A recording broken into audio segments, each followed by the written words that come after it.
Chapter number 12 electrostatic. My dear students, इसके topic और numericals. तो let's start the numerical problem, chapter number 12, numerical number 1, 12.1।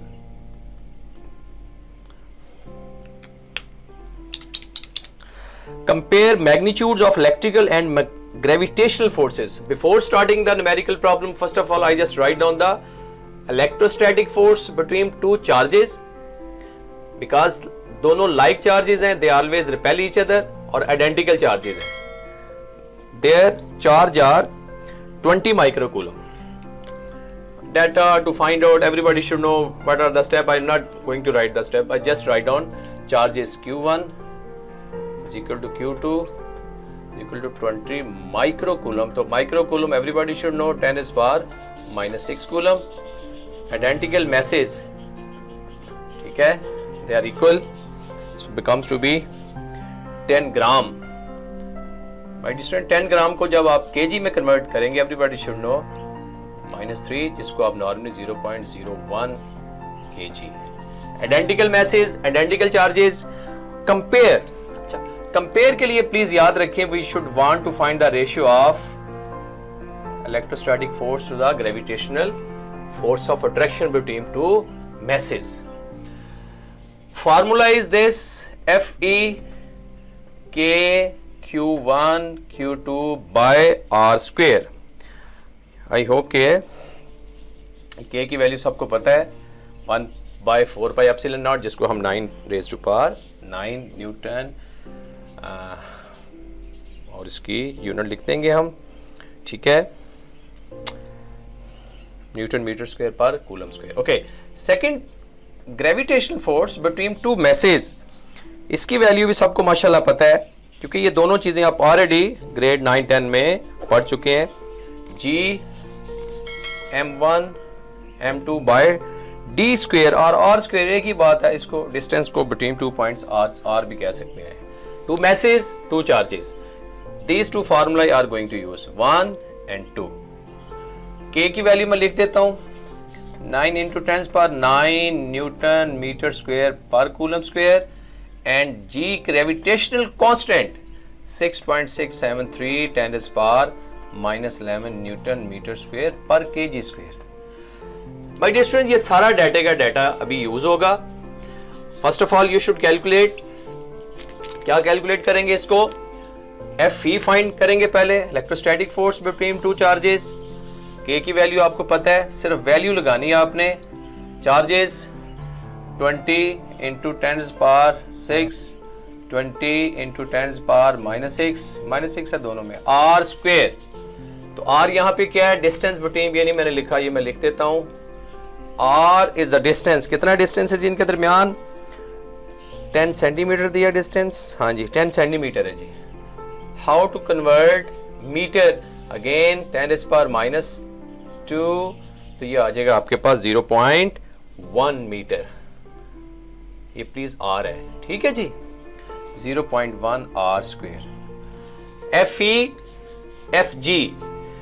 Fe stand for electrostatic force between two charges Q1 Q2, and this gravitational force between two masses.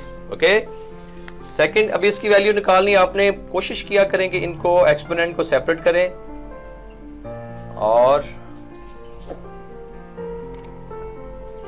Value को, decimal को, place को separate करें. कभी मुश्किल नहीं आएगी. -6 -6 -12 आ जाएगा.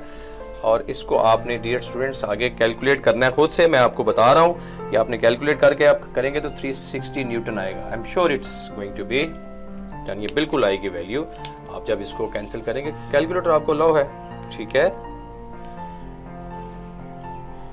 Calculator you are allowed. ये एक पार्ट हो गया जी, इसको 1 कह लें.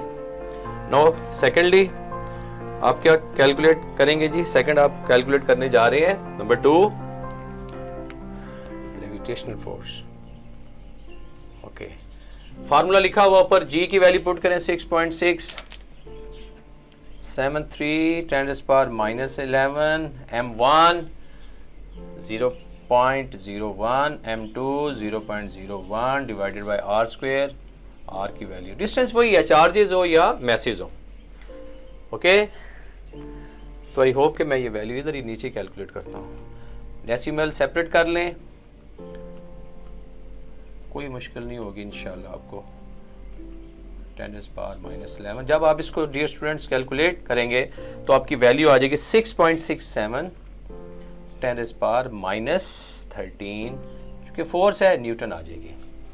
इसको सेकंड इक्वेशन कर लें, Fe और Fg कंपेयर जब भी करते हैं तो हम इनकी रेशियो लेते हैं, ठीक है, रेशियो बिटवीन टू, ये जो मैंने स्टार्ट में कहा था।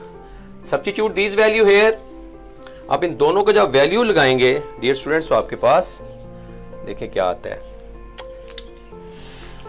Fe by Fg 360 by 6.67 10⁻⁻13 denominator से ऊपर आ जाएगा, और ये जब इसको आप साइंटिफिक नोटेशन में लिखोगे तो ये आपका आंसर इसमें आ जाएगा। तो चूंकि रेशियो है of two same quantity, there is no unit at all, no unit at all. आखिर में आप रेशियो को बेशक ब्लॉक में, ये जब भी आंसर लिखना है डियर स्टूडेंट्स ब्लॉक में 5.4 10⁻14, ये इस तरीके से, ताकि एग्जामिनर के लिए आप आसानी पैदा करें। तो देखिए this is a numerical problem, मजे क्या है, लेंथी है, but don't worry about it. ये चीजें वो बेसिक हैं जो आपने 9th में की हैं, 10th में भी की हैं। इलेक्ट्रोस्टैटिक फोर्स आपने कैलकुलेट की, gravitational force between to charge message calculate की, इन दोनों को ये मैंने नंबर दिए हैं ताकि आपको आसानी हो।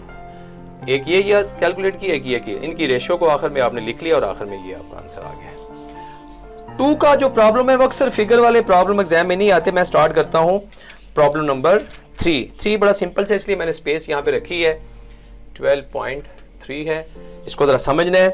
Point charge Q -8.1 10⁻⁻8 coulomb is placed at the origin. अच्छा, इसकी छोटी सी फिगर्स के आपको थोड़ा सा मैं एक्सप्लेन करूंगा। ये एक्स वाई एक्सिस करें, क्योंकि ये सारे म्यूचुअली परपेंडिकुलर हैं, एक्स और वाई एक्सिस है, ठीक है, और ये जी एक्सिस है, they are all mutually perpendicular.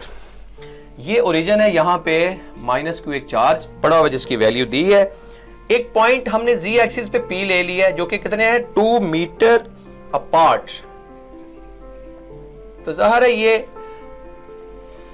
Electric intensity due to point charge, चूंकि पॉजिटिव ये नेगेटिव है तो पॉजिटिव चार्ज जो है ना वो हमेशा उसके टुवर्ड्स आएगा, क्योंकि अनलाइक चार्जेस होंगे।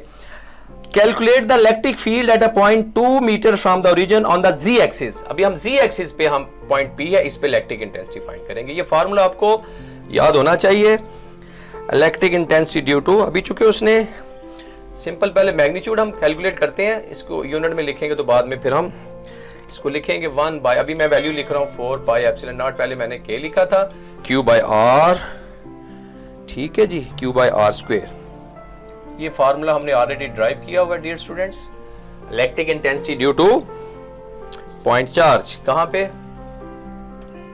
Electric intensity due to point P, ठीक है ना, P की वजह से जो है। तो ये फार्मूला डेरिवेशन है, अभी हम जस्ट वैल्यू पुट करेंगे और देखेंगे E की वैल्यू क्या आती है। इसकी वैल्यू सबको पता है, 9 × 10⁻9 मैंने बताई हुई है, ठीक है, और चार्ज -8.10 10⁻⁻8, यूनिट नहीं लगानी, आखिर में जाकर यूनिट लिखते नहीं। R square, R is a distance between point P and Q, ये जो Q के दरमियान डिस्टेंस है इसको R कह रहे हैं, ये R है, क्या आ जाएगा जी 2 का स्क्वायर, मीटर में है तो इसलिए एज इट इज मीटर में लिखेंगे। तो डियर स्टूडेंट्स मैं थोड़ा सा कलर चेंज करता हूं ताकि आपको समझ आ जाए, क्योंकि ये पार्ट वो चल रहा है। ओके, तो ये अभी हम मैग्नीट्यूड निकाल रहे हैं, 9 8.10, ये आ गया 2 to the 4, ये जनाब आप 10⁻⁻9 -8 करके, तो E की वैल्यू डियर स्टूडेंट्स आपके पास आ जाएगी यहाँ पे 180, क्योंकि माइनस है साइन इसके साथ, तो -180। जब इसको आप वेक्टर में लिखेंगे तो क्या लिखेंगे, कूलम, इसको हम न्यूटन पर कूलम कहेंगे, electric intensity due to point charge, Newton पर कूलम, न्यूटन पर कूलम, जब आप इनकी तमाम की यूनिट लगाएंगे तो फिर कैंसिलेशन के बाद आपकी न्यूटन कूलम आ जाएगी। और इसको जब आप, अच्छा अभी आपने इसको ना एज इट इज, अभी हमने इसको सिर्फ अभी उसमें लिखा है, इसकी अपनी जो यूनिट है। अभी हम इसको electric intensity is directed along Z axis, electric intensity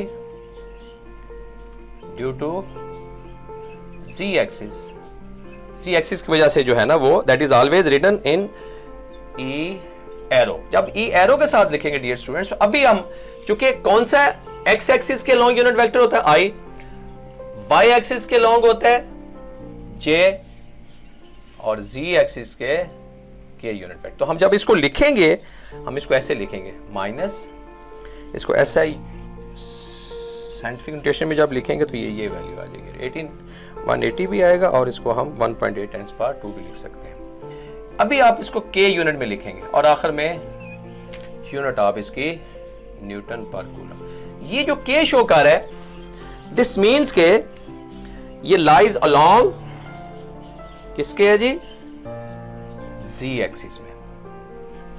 किसके अलोंग है जी, जी एक्सिस में। इसको मैं दोबारा समराइज करता हूं।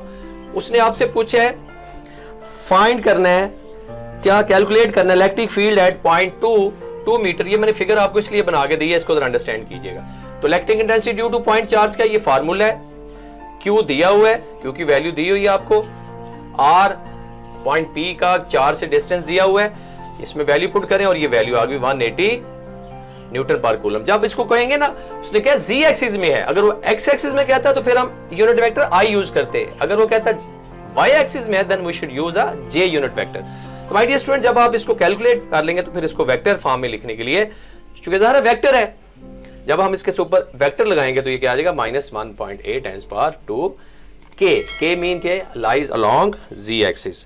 तो ये डियर स्टूडेंट्स आपके न्यूमेरिकल प्रॉब्लम स्टार्ट हो गए हैं। इंशाल्लाह डे बाय डे डेली मैं आपको कुछ ना कुछ नकवी एकेडमी पे डालता रहूँगा। मेरे साथ इन टच रहिएगा, क्योंकि सेकंड ईयर बहुत स्लो चलेगी, क्योंकि 9, 10 फर्स्ट ईयर तकरीबन फर्स्ट ईयर का कुछ एक आध चैप्टर रहता है। इंशाल्लाह आप सेकंड ईयर में देखेंगे। Please take a screenshot.